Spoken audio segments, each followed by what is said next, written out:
তো hello friends, welcome to our new video. সকলকে স্বাগত জানাই। আজকের ম্যাচ নাম্বার 61 এখনো পর্যন্ত খেলা হয়ে গেছে। এরই মধ্যে আমরা ভিডিওটা বানাচ্ছি। এরই মধ্যে 222 রান করে ফেলেছে আরসিবি, 4টে উইকেট হারিয়েছে পাঞ্জাব। প্রথমে টসে জিতে বোলিং করার সিদ্ধান্ত নেয়, সেখান থেকে আরসিবি ব্যাট করতে নামে এবং ব্যাট করতে নেমে এখনো পর্যন্ত ভেঙ্কটেশ আইয়ারের একটা বড় ইনিংস এবং সেখান থেকে আরসিবি এখনো পর্যন্ত 222 রানে পৌঁছে গেছে।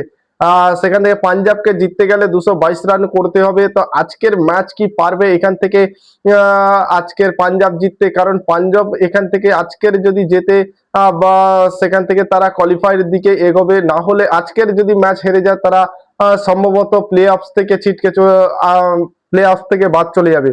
তো পুরো ম্যাচ আমরা প্রেডিক্ট করব, যে আজকের প্রেডিকশনে আমরা রয়েছি। আজকের ম্যাচ কারা জিততে পারে, তোমাদের প্রেডিকশন কি মতে অবশ্যই জানাবে আমাদের ইউটিউব চ্যানেলে। এই ভিডিওতে অবশ্যই কমেন্ট বক্সে জানাবে যে আজকের ম্যাচ কারা জিততে চলেছে, পাঞ্জাব নাকি আরসিবি। তো আমরা লাইভেও জয়েন করব, বড় ভিডিও শর্ট ভিডিও নিয়ে আসছি আপনাদের সামনে। তো জলদি জলদি চ্যানেলটিকে একটু সাবস্ক্রাইব করে দেবেন। নেক্সট ম্যাচ আমরা আসছি, আমাদের নেক্সট আপডেট নিয়ে আসছি। তো পরবর্তী ম্যাচ রয়েছে দিল্লি ক্যাপিটালস এবং রাজস্থান রয়্যালস এর ম্যাচ, সেটাও আপডেট দিয়ে দেবো এরই মধ্যে। যারা যারা এখনো পর্যন্ত আমাদের চ্যানেলটিকে সাবস্ক্রাইব করেনি, অবশ্যই চ্যানেলটিকে সাবস্ক্রাইব করে রাখো।